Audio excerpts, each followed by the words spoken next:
So, hello guys, what's up? It's me again, si Mima Alicia nyo at nagbabalik ulit para sa ating panibagong video. So, ito na nga po guys, meron pong banat! Tugs, tugs, tugs, tugs, tugs, pak, pak, pak! Itong si Senator Risa Hontiveros dito kay Alice Guo. So ngayon guys, alam nyo naman na Mother's Day ngayon, no? So ginamit din po ni Senator Risa Hontiveros itong pagkakataong ito para patamaan at boljakin ang kahina-hinalang sleeper cells na ispiya nga po guys dito sa bansang Pilipinas. Anyway, sa mga hindi pa po nakapanood ng recent video ko about dito kay Alice Guo, hindi ko po nabigyan ng credits itong si Senator Risa Hontiveros sa kanyang masugid at talagang napakatrabahong ginagawa. Literal na trabaho, guys, kasi tingnan nyo dito kay Kibuloy, grabe yung sakripisyo, grabe yung oras na nilaan ni Senator Risa Hontiveros. Tapos din dito, guys, mga malalaki kasi yung binabangga ni ni Senator Risa Hontiveros. Talagang napakatapang na babae, guys. So sana someday ganun din ako katulad sa kanya. Nangangarap akong maging katulad niya. Yung may prinsipyo, mayroong tapang para sa bayan, para puksain itong mga animal, mga hayop na sumisira dito sa ating bayan. Gusto ko ganun din ako pag dumating yung edad ko sa kanya. Gusto ko ganun din ako. Ganun ako katapang, yung walang inuurungan, hindi natatakot, prinsipyo lamang ang hawak-hawak. So anyway po guys, itong si Senator Risa Hontiveros nag-post.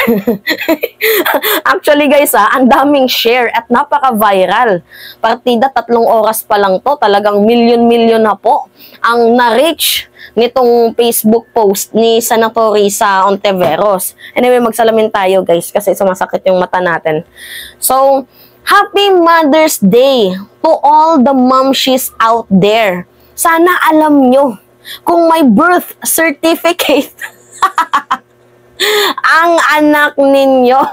Kasi guys, diba, sa nangyaring Senate hearing dito kay Alice Guo, so sa mga hindi nakakaalam, background research lang muna tayo kay Mayor Alice Guo. So itong si Guo is po siya, alkalde ng Bamban, Tarlac.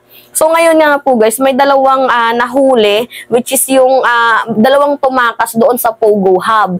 Yung isang Vietnamese at isang Malaysian national. Kasi ang ginagawa sa kanila doon guys ay dinidetain sila doon sa sa Pogo company na yon. So hindi nakatiis yung isang Vietnamese at yung isang Malaysian nationalities. So tumakas sila. And after nilang makatakas, nagsumbong po sila dito sa kapulisan. And after nilang magsumbong, ni-raid po itong Pogo Hub doon sa Bamban.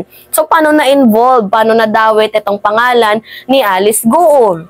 So, si Alice Guo pala guys, napag-alaman na nakapangalan sa kanya ang mga dokumentong papel dyan sa compound ng Pogo Hub operation. So, bali nagre-rent sa kanya guys yung Pogo. Ang problema kasi dito guys, kaya mas nadiin pa itong si Alice Guo is that because yung kotse guys na nahuli na Ford ay nakapangalan din po sa kanya. So, magbigay tayo din ng credits sa dalawang nationals, which is yung Vietnamese national tapos yung Malaysian nationals. Tama ba yung pagkakabanggit ko?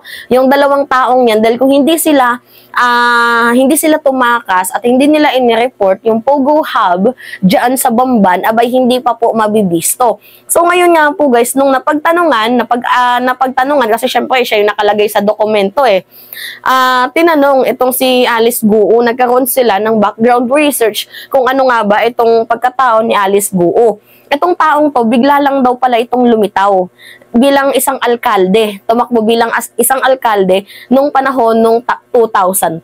Mantakin nyo guys wala siyang records ng live birth. Tapos guys, late registration pala siya. 17 years old, late registered. Actually, there's nothing wrong kapag late registered ka.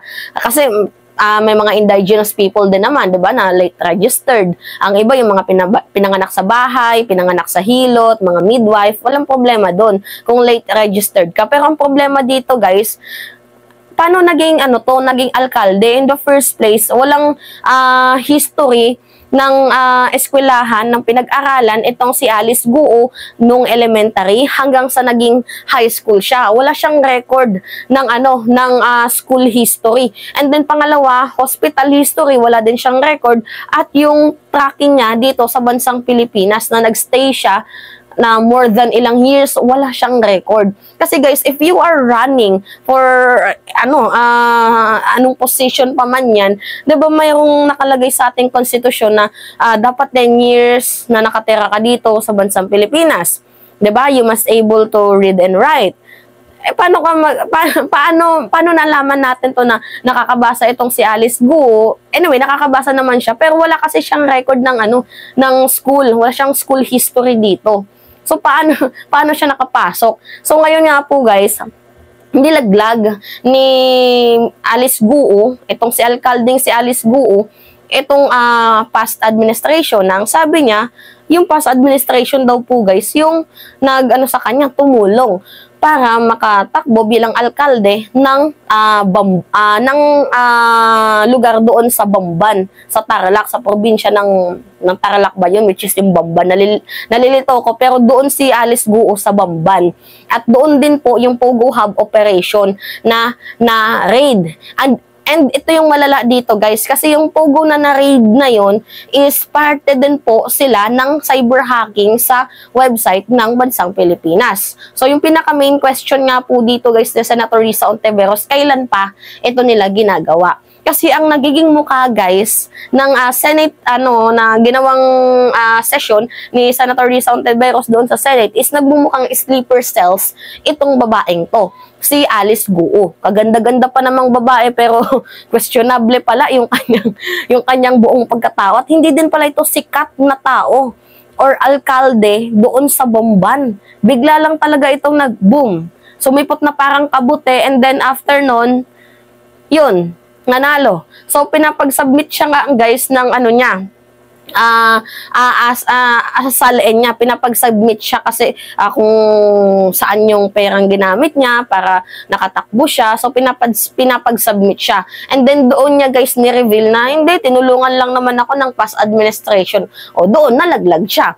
Anyway, itong si Senator Risa Hontiveros, yung post niya dito guys, is clearly show na pinapatamaan niya itong si Alice Guo. Kasi nga, walang history ng ng pag-aaral dito sa bansang Pilipinas. Walang history ng medical record, walang history ng something else like that. Kaya nga questionable ang kanyang pagkatao. And you know what guys, syempre give credit tayo kay Senator Risa Hontiveros dahil napakatapang niyang hinarap, napakatapang niyang ni-research, napakatapang niyang gawin itong ganitong mga klaseng Senate hearing. Kung nagkataon nga guys na pumayag itong si Senator Amy sa DOF na si Senator Risa Hontiveros na lang yung magiging chairperson, di sana na Senate hearing sana yung gentleman's agreement ni former President Rodrigo Roa Duterte. So ganun talaga katapang itong si Senator Risa Hontiveros. Wala pong inuurungan, walang inaatrasan, prinsipyo lamang. So anyway, tingnan natin guys sa mga susunod na araw. Hindi ko alam kung kailan yung resume ng Senate hearing na yon, pero stay tuned tayo dahil alam natin na may magigisa talaga dito at merong malalaman ang mga totoong pagkatao or malalaman kung gaano na ba sila kadami dito, yung mga sleeper cells na yan. Anyway, yun lamang po guys, at it's me again, si Mima Alicia nyo, at nagbabalik ulit para sa ating panibagong video.